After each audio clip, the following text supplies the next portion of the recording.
Alright, to begin this next exercise, you should have already completed your alphabet template for the given language that you had chosen. So in my case I'm doing Hebrew, but yours could also have been in Greek, depending on the Bible verse that you have.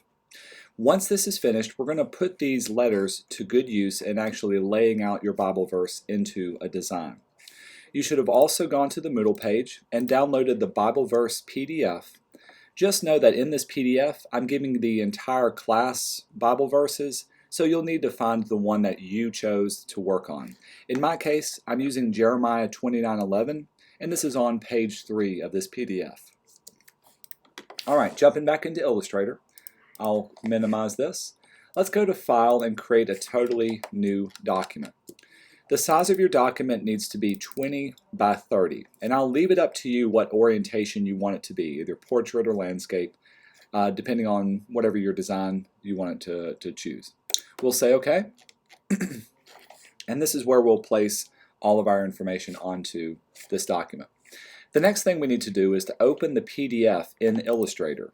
To do that, simply drag the PDF icon into the Illustrator icon. Notice, don't put it on top of the document. Pull it right into the Illustrator icon. Since I am using an older version of Illustrator, it's going to ask me, hey, are you sure you want to do this? We'll say OK.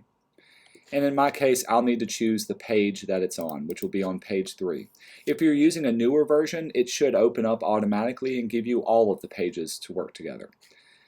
Otherwise, I'll say OK and find the page that your Bible verse is on. Now in my case, I need to do one more step. I'm going to select the page, go up to Object, down to Clipping Mask, and I'm going to release the clipping mask that's around this page. This will allow me to select the individual objects inside of this page without getting the whole page together. If you're on a newer version, you actually may need to skip over that step. So I'm going to highlight all of the words for this, go up to Edit and Copy, go into my new document, and then Edit and Paste to paste it into here. Let's drag it off to the edge so that I can keep a clean artboard, and I'll even scale it up so I can see what I'm working with. The next thing you'll need to do is to break apart each of the words so that you can move them around and rescale them as necessary. So with everything selected, we'll go to Object and Ungroup until you can't ungroup anymore. Mine's already done it this way. Then use your selection tool, the black arrow, go back in and reselect each of the words and group those together. So I've selected this first word, go to Object and Group, or Command G. Here's the next word, Object, Group, and then continue along and group these together. So group, all of this is one word. Actually, I'm going to get let's keep the punctuation out of it for now. Group, group, and group together. Hitting Command G to group all of these objects. Because what we want to do is to be able to easily and quickly select the word and not have to deal with selecting all of the individual letters. And of course we want to scale them the same too. Alright, and grouped together. Notice for this layout, I'm also showing you what each of the words represents. Now this is important because you may want to emphasize some words over others. For instance, if I'm reading this, for I know the thoughts, if I wanted to emphasize the word thoughts, well, I could make this whole word bigger. Or if I wanted to emphasize the word the Lord, I would make that word much, much bigger on my layout. But I still want to keep everything flowing really, really nice. So let's play around with this. I'm going to select these first two words, and I'm going to read this from top to bottom. So I'll scale that up, place it there. For I know. Maybe I'll make this word much, much bigger and place it this way. Hebrew is read from right to left, so it's opposite of what our English words are like. But in our case, we're going to take some artistic license and get it Looking good. I need to move that anchor point over. Okay, for I know the words that, or the thoughts that. Maybe I'll keep that really small. I think. Make that word much, much bigger. And then toward you. Do you see how I can make these much larger? And I'm paying attention to the ascenders and descenders. So if I bring this up, how that word is kind of cutting into there. So maybe I'll scale this down and let it fit off to this side. I'm finding little nooks and crannies that I can place all of my words and objects into. But I'm taking it one word at a time. Do make sure you don't skew or distort your words. Thus saith the Lord. And placed into here.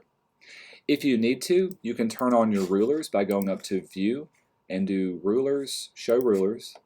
And you can draw off some guidelines as well to be able to make sure everything lines up nice and neat if you've got multiple words on each line, just kind of giving yourself a little baseline grid. Go through each of the words and lay out a good scheme for all of your words, emphasizing some of them, de-emphasizing others by changing up the size for each of them. I'm going to pause it now and show you how I created my particular layout. Alright, so I went through, placed in all of my words. In my case, I took some artistic license and also got rid of the punctuation and just kept it words by itself. And I added some vertical guides to make sure everything stays within these margins. If you want, you can add the Bible verse, the book and chapter number to this as well. But I like this particular layout. Now, if we go into our layers, once you get a layout that looks good for how you want it, let's change this layer to a template layer. So I'm going to call this Verse Template.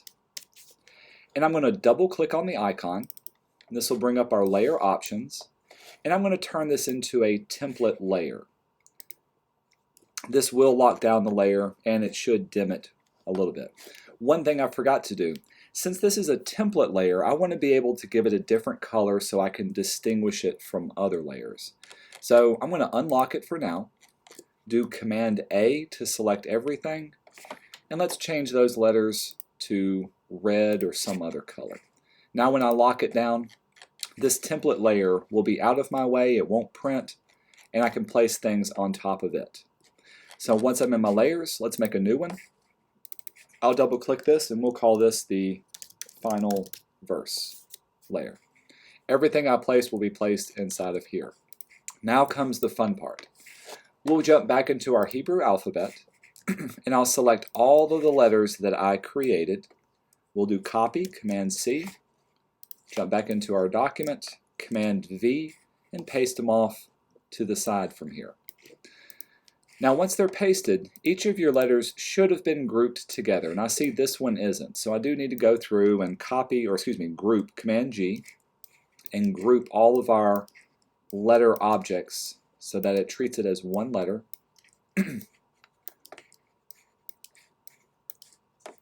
I'll do that in a little bit.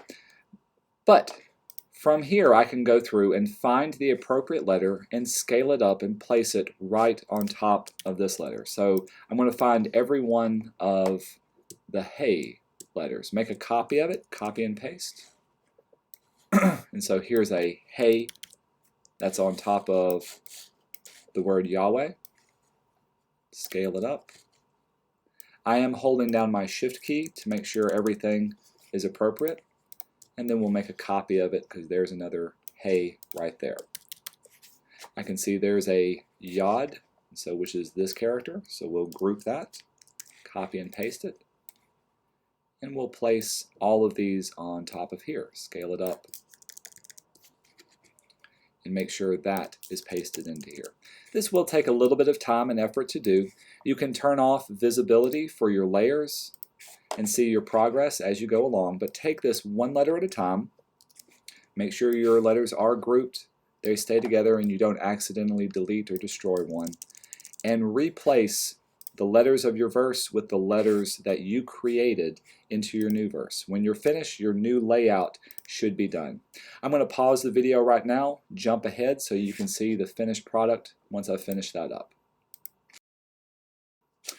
Alright, and there you have it. Let me turn off my verse template layer visibility, and you can see the entire layout of my verse in my custom made font. Once it's all done, you can go ahead and get rid of the font on this side, and we can go ahead and get rid of the verse template layer in there by clicking the delete button. We'll say OK to that, and let's save our document as our final verse layout. I will save this as an EPS file, simply because EPS tends to play really well in not just Photoshop, but other softwares as well. And I'm going to save it to the desktop. We'll hit save and say OK to those. The next portion of this is to take your verse that you've created and add some pop, add some extra design elements to it. But we're going to use Photoshop in order to give us those kind of a better level of feel and control over how it looks. So I'm going to close this out, go into Photoshop, and let's go to File, New, and we'll create a new document that's the same size as the other one. Do make sure you're working in inches. In my case, it was the 20 by 30, and the resolution needs to be 300. I am going to keep my color mode at RGB for now, and we'll say OK. I'm aware that RGB is not a printing color mode, but I've learned over the years that if I work in RGB mode, it tends to give me better color choices that I can then tweak later once it's actually printed. Once we got our document created, let's make some margins on the inside. I don't want my layout to go any closer than 2 inches from the edge of my document. So let's go to View, down to New Guide Layout. This will bring up the options for this. Photoshop will allow you to make some guides in both grid or column form, but also margins. So let's get rid of these columns and rows, turn on margins, and type in 2 inches for the top, bottom, left, and right sides. When we say OK, you can see some guidelines, blue guidelines have now been created as well. Once I've got this done, we can place our EPS file into our Photoshop. So let's go to File, and I'm going to do Place Linked. This way it'll link to it. You know, mine's on my desktop. There's our final verse EPS. Choose Place. And I see there may be some extra little bits out here. What I want to do is to scale this up. I'm going to hold down my Shift key so that it fits nicely within our area. So a little bit larger. Yours may be a little bit nicer as far as staying within your margins. But no closer than 2 inches from each side. I'm going to hit return and lock in that transformation. Notice now in our layers palette the final verse is on its own layer, and it's also got a little link icon. This means if I ever need to make a change to the original, I can go and open this original document, and when I save it, it'll update itself when we work in Photoshop layers. So that's one great thing about linking and using smart objects when you place them in there. The next thing we need to do is to start adding some color, or in our case some picture assets to our document. If you go to the Moodle page, there should be, under the exercise, a folder of background assets. And these assets are different colorful images of either textures or patterns or landscapes that I want you to use within this particular design. Rather than working in solid colors, it's a great design choice to add things like texture and variation within solid colors. It's a great way of making your artwork stand out. I've already downloaded these. Let's see, I think I've got them in my downloads folder. And let's have a look at what some of these look like.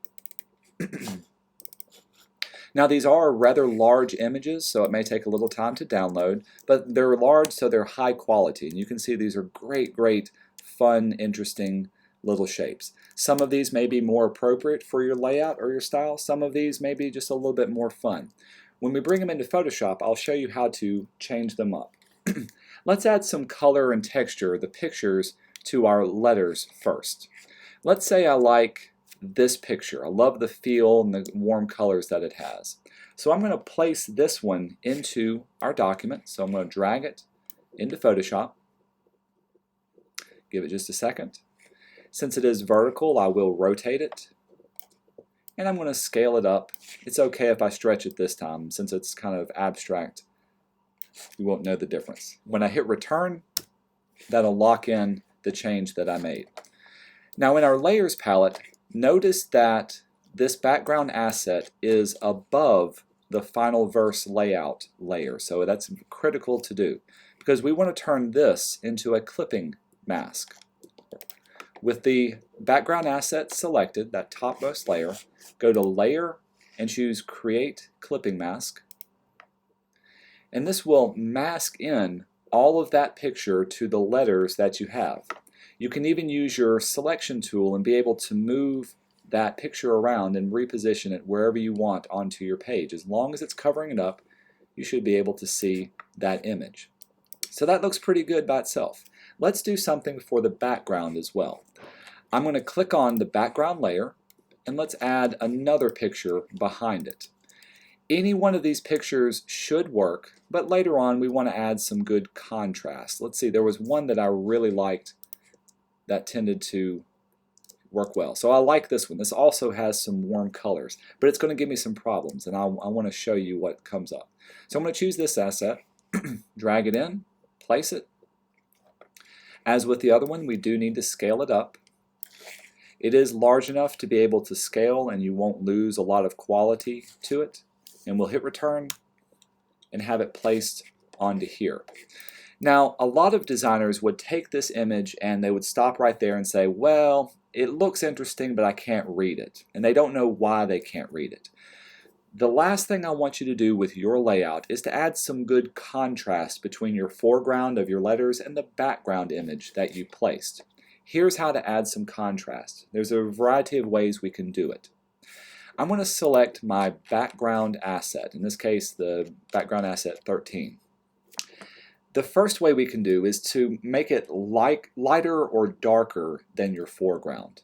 With that layer selected, I'm going to open up my Adjustments panel and add a layer adjustment that'll make it darker. And there's a variety of different ones you can choose. I like to use the Levels adjustment. When you click once on Levels, it'll create a new layer on top, and this means it's going to affect anything that's below it. And here's our properties. Watch what happens when I bring down the darkness on here. This slider brings it down. It makes the background much, much darker, and it makes my letters pop out a lot more. And so this is a great way of just adding some light or dark contrast so I can see my letters in the foreground. Another thing I could do if I wanted to add a little bit more contrast, so I've got a dark background, let's make these letters a little bit lighter by adding an outer glow to them. I'm going to select my letters layer, in this case my final verse layout, and I can go down to my effects, and I can do things like an outer glow. Outer glow works like the opposite of a drop shadow, and it'll make the letters much lighter. Playing around with these outer glow effects, I know the size and the spread is what I really need to play around with. You can see it will add a little bit of contrast to those edges. And this is something that I can't really tell you what looks best or what works best. You really just kind of have to play around with it for yourself. Of course, you don't want to go totally wild with it, but you do want it to be nice and noticeable. If this effect doesn't work, I'm going to hit cancel. Some other things you can do is go to your background assets and play around with the filters. If you go up to the very top, I've got my layer selected, either the filter gallery or if I wanted to say blur it out, I'll choose blur, and I like to use Gaussian blur. Blurring it will force your eye to look on these sharper colors. So check out what I have now. See how the background blurs away and the foreground pulls close? Your eye is drawn to sharp images, and so now I can easily and quickly see that. So adding a blur or adding a filter, adding an adjustment could work. The final thing you could do is maybe go back up to filter and play around with your filter gallery.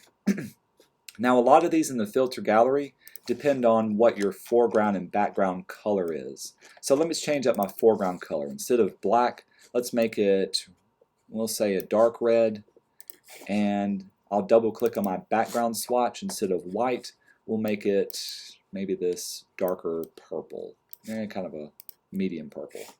Now when I open up my filter gallery, I get a variety of filters, and we can back out, Command 0. It'll show me everything.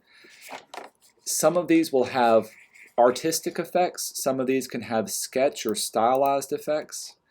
These sketch effects do depend on your foreground and background. So here's where that red and purple that I chose comes in. And it's simply a matter of playing around with the details and all the other things that allow you to create this. That's kind of a cool little effect with that. Maybe I like the colored pencil effect that works with this. The main thing is we're trying to de-emphasize the background. We want it to be more of something that doesn't get in the way of the true design, which is your Bible verse layout.